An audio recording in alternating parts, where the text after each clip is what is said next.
Crucial. Trump n'a pas cru jusqu'au bout à ce que Zelensky a fait. Un accord crucial a été signé. Washington a trop joué et est devenu le perdant mondial. Kiev a battu tout le monde. Une nouvelle force de soutien arrive en Ukraine. Rubio ne traîne pas. Élimination du leader américain et annonce du nouveau chef de la Maison-Blanche. Des jeux se font dans le dos du politicien. Soyez les premiers informés. Les forces ukrainiennes lancent une arme surpuissante en mer. Ce sous-marin forcera Poutine à implorer le pardon. Une tempête de lance-flammes au départ. Les premières étincelles sont déjà visibles en Crimée. C'est difficile à croire. Madiar a touché le point le plus sensible du Kremlin. L'aviation russe disparaît des radars. Choc. Les alliés de Poutine ont encore fait quelque chose qui rapproche le dictateur du gouffre. Moscou elle-même est fatiguée de Budapest. Cela n'était jamais arrivé. Tout cela dans notre émission Point d'enfer. Il y a 1 heure, Trump était figé par le choc. Les généraux américains lui ont tout dit tel quel. Le jeu fou a commencé. L'armée ukrainienne l'a fait. L'armée américaine ressemble à un élève en classe face au nôtre. Washington ne soupçonnait pas que les patriotes pouvaient frapper si fort.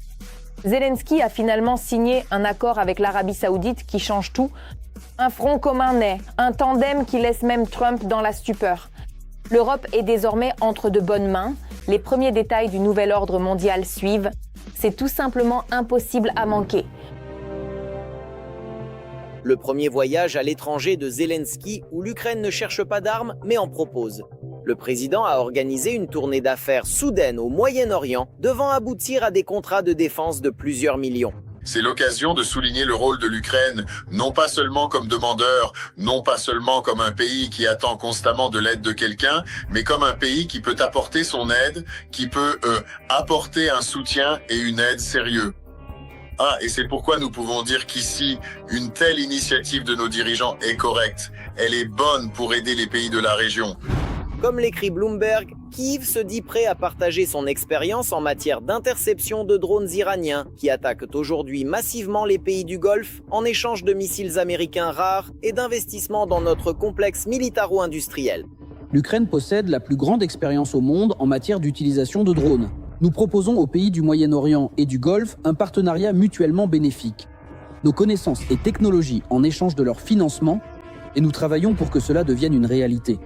Notre contribution à la sécurité dans cette région sera également une véritable contribution à la sécurité mondiale. Il convient de noter que ce sont les pays arabes qui ont initié de tels accords. Ayant évalué l'efficacité de notre défense aérienne, l'Arabie Saoudite a proposé de conclure un accord pour la fourniture de nos systèmes de guerre électroniques et de nos drones intercepteurs. L'Ukraine est également sollicitée à titre privé, par exemple par le géant pétrolier Saudi Aramco.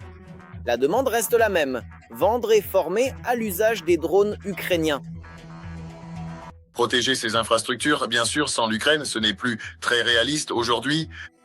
On le voit déjà en Arabie Saoudite et dans divers pays arabes, ils le comprennent parfaitement et ils renforcent leur coopération avec l'Ukraine précisément parce que seule l'Ukraine possède les capacités techniques, l'expérience et l'expertise nécessaires pour protéger les infrastructures et les villes. L'Ukraine ne cherche pas seulement à vendre des drones, mais elle souhaite aussi établir un partenariat durable, solide et fiable, tout en offrant une aide réelle et concrète à ses partenaires. En effet, utiliser des missiles patriotes contre des drones iraniens s'est avéré être une solution bien trop coûteuse, même pour les pays les plus riches du monde. Nous essayons de les aider car ils n'étaient pas vraiment préparés aux attaques de drones. Ils étaient peut-être mieux préparés aux missiles, mais ils ont tout de même utilisé énormément de missiles pour abattre les cibles iraniennes. En échange de son aide, l'Ukraine espère attirer des investissements. Et ce, non seulement pour elle, mais pour toute l'Europe, en bâtissant une stratégie de défense pour ses partenaires et le continent. Ils comprennent que l'objectif actuel de l'Europe, c'est une indépendance totale en matière de sécurité pour ne plus dépendre du tout, d'aucune façon, des États-Unis pour sa protection spécifique, ni pour la fourniture de certains types d'armements. Ils doivent aussi produire eux-mêmes tout ce qui est nécessaire à leur propre sécurité. D'autant plus que la pratique a montré que l'Ukraine peut produire et utiliser les armes américaines mieux que les Américains eux-mêmes. Dans un rapport récent, le commandement américain a admis que l'Ukraine utilise les Patriotes plus efficacement que n'importe quel autre pays. Ils fonctionnent, Je peux vous le dire avec certitude, à mon avis, c'est une véritable réussite. Pour être honnête, j'avais quelques doutes au début. C'est un système très complexe. Nous formons nos hommes pendant très longtemps pour qu'ils puissent les maîtriser. Mais les Ukrainiens ont formé les leurs et sont désormais comme des poissons dans l'eau avec les patriotes. Et en fait, nous apprenons maintenant de leurs propres techniques d'utilisation de ces systèmes de défense. Aujourd'hui, l'Ukraine forme ses partenaires occidentaux à leur propre système et les militaires du Moyen-Orient aux drones intercepteurs, créant ainsi l'un des meilleurs systèmes de défense au monde. Reste la question des ressources et du déploiement, ce qui était le but principal du voyage de Zelensky au Moyen-Orient.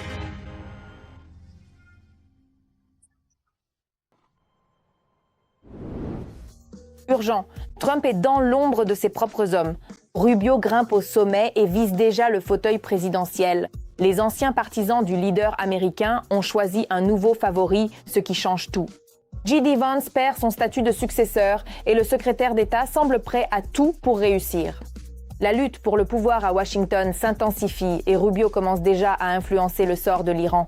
Et le plus frappant, Trump a lui-même remis les clés du pouvoir à son subordonné. Regardons. Il semble qu'une confrontation sérieuse se prépare outre-Atlantique. L'outsider de Donald Trump sort de l'ombre et devient rapidement un acteur clé dans la lutte pour l'héritage du 47e président. Le taux d'approbation actuel des actions de Trump est au plus bas.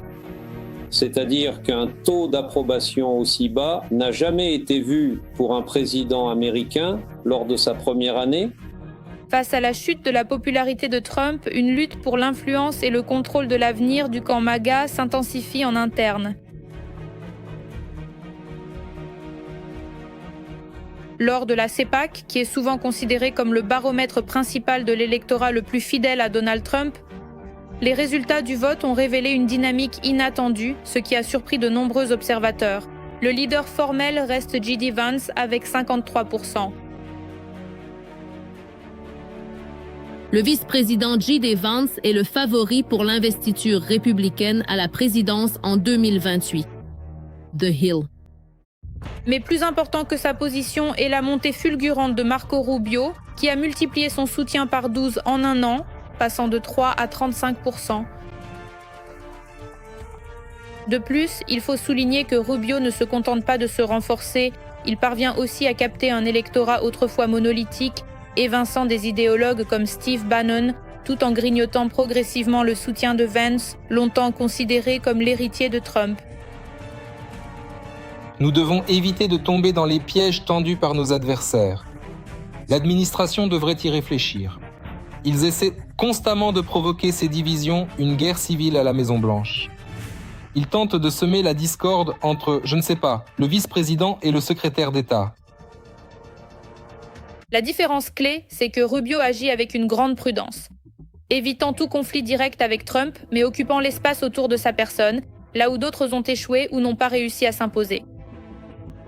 En réalité, Donald Trump monte Rubio et Vance l'un contre l'autre, et il adore ça. Le tournant pour Rubio a été le déclenchement par les États-Unis de la guerre en Iran. Dès le début de l'opération, le secrétaire d'État est devenu le visage de l'administration américaine à l'international. Il briefe le Congrès, participe aux talk-shows dominicaux, bâtit des coalitions et lance des ultimatums à Téhéran. J'entends beaucoup dire que nous n'aurions pas d'objectifs clairs. Les voici, vous pouvez les noter. Premièrement, la destruction de leurs forces aériennes. Deuxièmement, la destruction de leur flotte. Troisièmement, la réduction drastique de leur potentiel de missiles et de leurs lanceurs. Et quatrièmement, détruire leurs usines pour qu'ils ne puissent plus produire de missiles ou de drones pour nous menacer. Dans ce contexte, le vice-président J.D. Vance se retrouve dans un rôle bien plus complexe. Il reste le favori incontesté de la base fidèle du parti, mais il semble de plus en plus être écarté, voire marginalisé, des processus politiques et médiatiques clés. Selon le Wall Street Journal, Trump compare de plus en plus souvent en privé le potentiel politique de Vance et de Rubio. Officiellement, ce sont des discussions informelles, mais en réalité, il évalue en fait attentivement leur loyauté et leur capacité à mobiliser le mouvement MAGA. Trump maintient délibérément ouverte la question de son successeur. Il les juge vraiment fantastiques et imagine sans difficulté un ticket Vance Rubio absolument invincible. Mais il s'abstient pour l'instant de toute nomination officielle, selon les analystes. Au sein du mouvement MAGA, il n'y a plus une seule hiérarchie bien définie, mais plutôt une véritable compétition pour déterminer l'avenir du mouvement après l'ère Trump. Si hier le successeur semblait désigné, aujourd'hui la lutte commence à peine et son issue pourrait bouleverser toute l'architecture politique des États-Unis. C'est un véritable coup de foudre en plein cœur de l'ennemi. Le sous-marin ukrainien a choqué le monde et redéfini la puissance navale. Le Kremlin n'imaginait même pas que cela soit possible. Les routes maritimes sont fermées pour l'ennemi, comme un bunker verrouillé. L'ennemi s'égare à ses frontières et chaque minute nous rapproche de la vérité. Quand ces missiles décolleront, ce sera un effet domino pour la Fédération de Russie. L'un après l'autre, c'est l'effondrement spectaculaire de tous leurs plans. Les nôtres ont-ils enfin réduit Moscou au silence ? Regardons. Il est invisible, presque impossible à détecter. S'il verrouille sa cible, il n'y a plus aucun temps de réaction.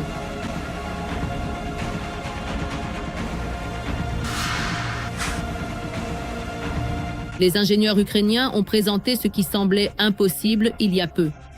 L'appareil sous-marin furtif Chronos peut agir discrètement, de façon autonome, et frapper là où l'ennemi ne l'attend pas. Ce sont des chefs-d'œuvre en termes de drones d'attaque, de reconnaissance et de sabotage, guidés ou non. Le Chronos n'est pas un sous-marin classique ni un simple drone, mais une plateforme hybride combinant plusieurs fonctions, de la reconnaissance furtive à l'opération d'attaque complète. Le submersible peut atteindre 50 km/h sous l'eau et 80 en surface, plonger à 100 mètres en mode normal et supporter des charges critiques jusqu'à 250. Mais sa caractéristique clé n'est ni sa vitesse ni sa profondeur, c'est sa faible détectabilité. Et pas seulement pour les radars, mais aussi pour les échosondeurs et les sonars marins, car la coque du bateau est faite de matériaux composites, donc non métalliques. Il ne s'agit donc pas seulement de technologie, mais d'un nouveau niveau de guerre où l'ennemi peut ne même pas comprendre d'où vient l'attaque. En même temps, le Chronos n'est pas seulement une question de furtivité, c'est aussi une question de puissance. L'appareil est équipé de 6 torpilles et peut frapper des cibles jusqu'à 3 km, transformant cette plateforme compacte en un véritable outil de combat. Mais son autonomie est peut-être encore plus importante. Le sous-marin peut être piloté à distance à plus de 250 km, ce qui en fait un drone marin de nouvelle génération capable de missions sans équipage direct. Il peut embarquer jusqu'à 11 personnes.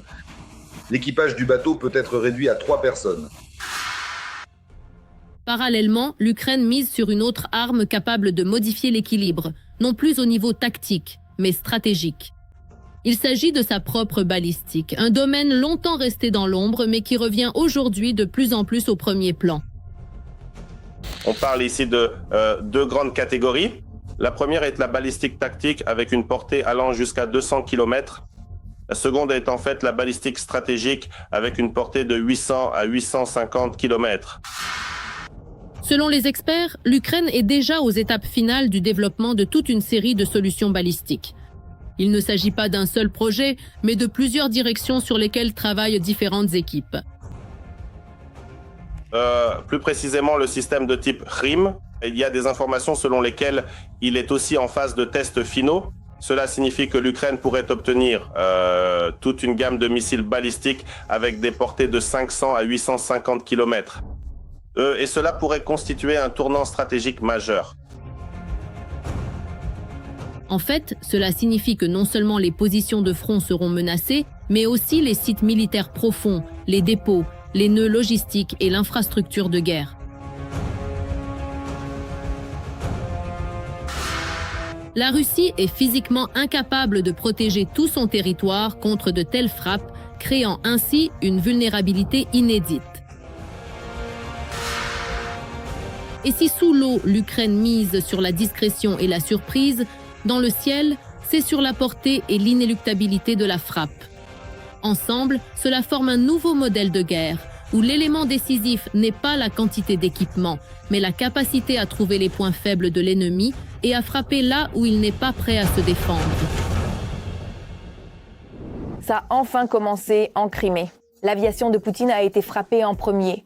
Une opération spéciale des nôtres. Madiar est arrivé jusque-là aussi.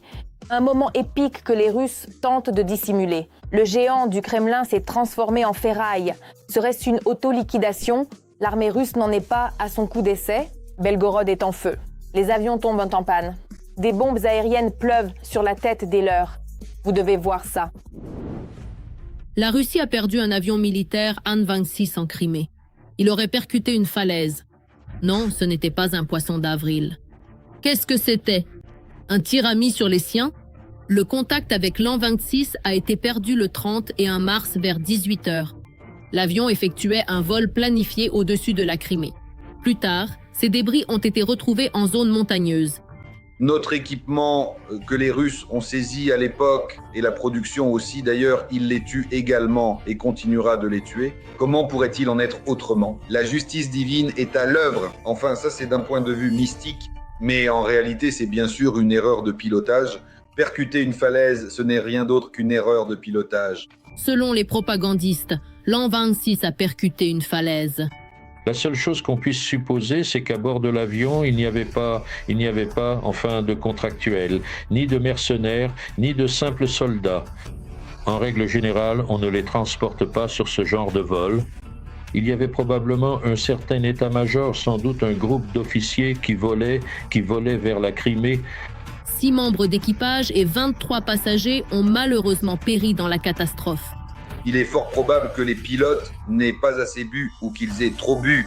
Ça arrive ce genre de choses. Et ce problème persiste encore chez les Russes. C'est-à-dire qu'au lieu de nettoyer à l'alcool les vitres et les instruments et certains capteurs, ils commencent par le boire. Puis ils soufflent dessus et nettoient tout avec les vapeurs qui sortent de leur bouche. C'est comme ça. Parce qu'en Russie, c'est comme ça qu'on utilise l'alcool de nettoyage. Le ministère de la Défense de la Fédération de Russie a déclaré qu'il n'y avait pas eu d'impact extérieur sur l'avion et que la cause préliminaire du crash était une défaillance. Il n'y a pas eu d'impact destructeur sur l'avion. La cause préliminaire de la catastrophe est une défaillance technique. L'avion qui aurait dû être préparé pour le vol, avec toutes les procédures de préparation et de vérification nécessaires avant le décollage, eh bien, elles ont été faites par-dessus la jambe.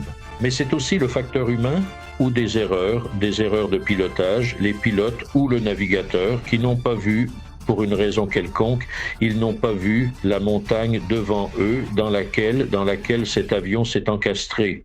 Des blogueurs ukrainiens affirment que l'entretien de ces avions en Russie est désormais quasi impossible. Ils décollent donc avec des défaillances. Ça pourrait tout à fait être une panne technique. Parce que, les rachistes sont incapables. C'est un avion ukrainien, l'An-26, fabriqué en Ukraine. Il est tombé entre les mains de ces orang-outans aux mains palmées. Ils n'ont pas pu l'entretenir à temps, ni lui fabriquer de vraies pièces ukrainiennes. Ils lui ont fait une sorte de maintenance de fortune, une production d'Ulyanovsk, de Trou-du-Culville, et j'en passe. L'An-26 de fabrication ukrainienne peut transporter jusqu'à 5 tonnes et demie de fret et opérer sur des pistes courtes et non préparées. C'est pourquoi il est activement utilisé sur la ligne de front. La perte d'un An-26 opérationnel est donc un coup dur pour la logistique ennemie, car ils ont désormais moins de moyens pour livrer munitions, troupes et matériel. Mais il n'y a pas que l'An. L'armée russe a perdu un autre Su-34. Les chaînes Z ont confirmé la perte du chasseur. Bon vol éternel, frère. Que le royaume des cieux t'accueille, frère. Il y a une garnison spéciale pour les pilotes. Ce matin a commencé très difficilement. Nous avons perdu un héros qui venait tout juste de sortir d'une mauvaise passe. Je le connaissais, on s'était vu quelques fois à l'aérodrome. Puisque l'info a fuité sur le net, le plus important maintenant est de souhaiter un bon rétablissement au navigateur. Il faut vivre. On dit qu'il essayait de repousser une attaque de drone des Kokhrol. Le résultat était prévisible, à sa mémoire. Écrivent les chaînes Z. Tout se passe selon le manuel. Le ministère de la Défense russe cache les raisons de cet incident. Écoutez seulement comment les Russes sont fiers de leurs avions de type Su. Cet avion voit tout à 360 degrés autour de lui. Sa cabine résiste à un impact direct de projectiles anti-aériens. Et après le premier vol d'essai, le pilote a dit « Cette machine n'a pas été créée par l'homme, mais par l'aérodynamique elle-même. » La vision à 360 degrés n'a pas fonctionné et il n'a pas résisté à un tir direct de la défense anti-aérienne russe. Sur le net, on raconte que l'avion ennemi aurait pu être touché en tentant de repousser une attaque de drones ukrainiens. Comme si détruire les villes ukrainiennes avec des bombes FAB ne suffisait pas aux Russes. Ils n'ont aucune pitié, ni pour leur territoire, ni pour leur peuple. C'est notre défense anti-aérienne. On fait quoi maintenant, Alyosha? Ils ne vont plus intercepter les missiles maintenant. L'armée russe a commencé à équiper les bombes soviétiques FAB de systèmes UMPK pour les lancer directement depuis le territoire russe. Mais à cause de systèmes défaillants, des bombes tombent sur la Russie et les villes occupées. Bref, là-bas, les vitres de la voiture sont brisées. Ici, là, c'est juste un trou d'1,50 m ou 2 de diamètre. Comme ça. C'est tombé pile sur le socle. Les autorités russes tentent de dissimuler ces faits. Et quand des civils sont victimes de ces chutes de bombes russes, ils affirment que c'est dû aux attaques ukrainiennes. J'autorise, que Dieu nous aide. En 2026, au moins 15 bombes russes sont déjà tombées sur la Russie et les zones occupées, contre au moins 143 en 2025. En 2024, au moins 165 bombes russes de type FAB sont tombées. Quand est-ce que ça va s'arrêter? Quand la ligne de front s'éloignera de Belgorod de plus de 200 km ou quand l'opération spéciale finira, car tout mécanisme finit par s'enrayer. Je ne saurais dire pourquoi certaines bombes tombent en pleine ville. C'est peut-être parce que pour atteindre la cible visée par cette bombe, il n'y a pas d'autre trajectoire possible. Situation paradoxale, leurs propres avions sont abattus et leurs missiles tombent sur les villes russes. Les erreurs et le chaos se retournent contre ceux qui ont déclenché cette guerre. Comme on le voit, le front s'affaiblit aussi bien de l'extérieur que de l'intérieur. C'est sans doute un signe révélateur quand un système commence à s'autodétruire. Plus besoin d'ennemis extérieurs dans ces conditions. Elle s'en charge toute seule. L'explosion a eu lieu, un scandale qui va faire trembler le Kremlin. Le ministre hongrois des Affaires étrangères s'est pris à son propre piège. Les négociations secrètes entre Szijjártó et Lavrov ont été rendues publiques. Les secrets fuitent aux yeux de tous. Levée des sanctions pour la sœur d'un oligarque de Poutine, partage d'infos sensibles. Et maintenant, Moscou est en panique. Chaque mot de Szijjártó entache l'image de la Russie et le Kremlin ne peut plus le cacher. Les alliés de Poutine ne sont plus fiables et les secrets russes sont désormais mondiaux. N'est-ce que la partie émergée de l'iceberg? Voyons cela. Un coup dur pour Viktor Orban à 2 semaines des élections législatives. Des journalistes d'investigation ont publié l'interception d'un appel entre les ministres hongrois et russes, discutant de la levée des sanctions à Bruxelles par Budapest. Ce n'est peut-être pas leur première discussion à ce sujet. Peter Szijjártó semble très bien connaître les noms des proches des oligarques russes. Écoutez, je vous appelle de la part d'Alisher. Il vient de me demander de vous rappeler que vous vous occupiez du cas de sa sœur. Ah, Madame Ismailova. Oui, bien sûr. Le fait est qu'avec les Slovaques, nous soumettons à l'Union européenne une proposition pour la retirer de la liste. Nous la présenterons la semaine prochaine. Et comme une nouvelle période de révision commence, cette question sera mise à l'ordre du jour. Nous ferons tout notre possible pour l'exclure de la liste. Le fait que l'influence du Kremlin soit derrière Szijjártó n'est plus un secret depuis longtemps. Fin 2021, alors que Moscou prévoyait d'envahir l'Ukraine, l'allié d'Orban se targuait de l'ordre de l'amitié reçu de Lavrov pour service rendu. En mars dernier, le Washington Post, citant un responsable européen, affirmait que le chef de la diplomatie hongroise contactait la Russie sans gêne, même pendant les pauses des réunions de l'Union européenne. Maria Zakharova a accusé les ennemis de la Hongrie d'avoir une imagination débordante. Viktor Orban n'a pas non plus ignoré cette information à l'antenne. Nous devrons bien sûr tirer cela au clair. Mais quand j'ai entendu ces critiques à son égard, j'ai failli mourir de rire. On ignore comment se sent Viktor Orban après cette fuite de données, alors que son parti perd du terrain avant les élections législatives. Szijjártó lui-même a décidé de jouer le tout pour le tout, affirmant qu'il n'avait jamais caché sa position. Cela fait 4 ans que je dis et que nous disons la politique de sanctions a échoué. Elle nuit plus à l'Union européenne qu'à la Russie. Nous avons aussi déclaré à maintes et maintes reprises que nous n'accepterions jamais en aucune circonstance de sanctions contre des entités absolument vitales pour l'énergie hongroise ou pour la paix, ni contre ceux dont la présence sur la liste est, selon nous, totalement infondée. Et nous maintiendrons cette position à l'avenir.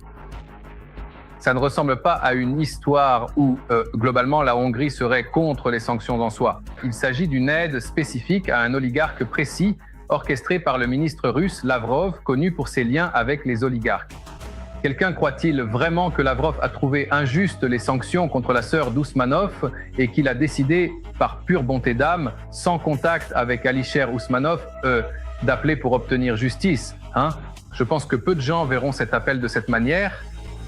Donc, les excuses de Sijarto me semblent être du simple damage control, quand il comprend qu'il est inutile de parler de deepfake ou de falsification, car personne n'y croira. Il fait comme si de rien n'était, que tout va bien. Le chef de la diplomatie ne représentait aucun intérêt national de la Hongrie.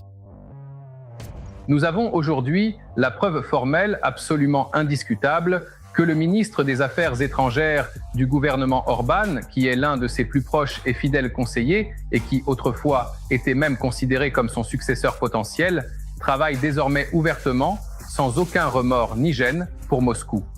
Et il ne s'agit pas seulement de Moscou en tant qu'État ou entité politique, mais bien des intérêts particuliers et personnels des clans oligarchiques russes. Ce constat nous permet, une fois de plus, de rappeler que, dans la réalité, l'État russe est en fait une alliance étroite entre les tchéquistes, c'est-à-dire les anciens membres des services de sécurité, et les bandits, autrement dit les criminels organisés. Comment la Russie paye-t-elle les dirigeants actuels de la Hongrie pour leur aide à Moscou et pour avoir ébranlé l'unité européenne? Cette question reste ouverte pour les journalistes d'investigation. Pour l'instant, Orban et son équipe ont commencé à persécuter un média local qui dénonce leurs machinations. On saura dès le 12 avril si les Hongrois pourront se libérer du joug des 16 ans de règne d'Orban et de son parti. Les premiers sondages donnent de l'espoir, mais le Kremlin ne lâchera pas la carte hongroise de l'Union européenne si facilement.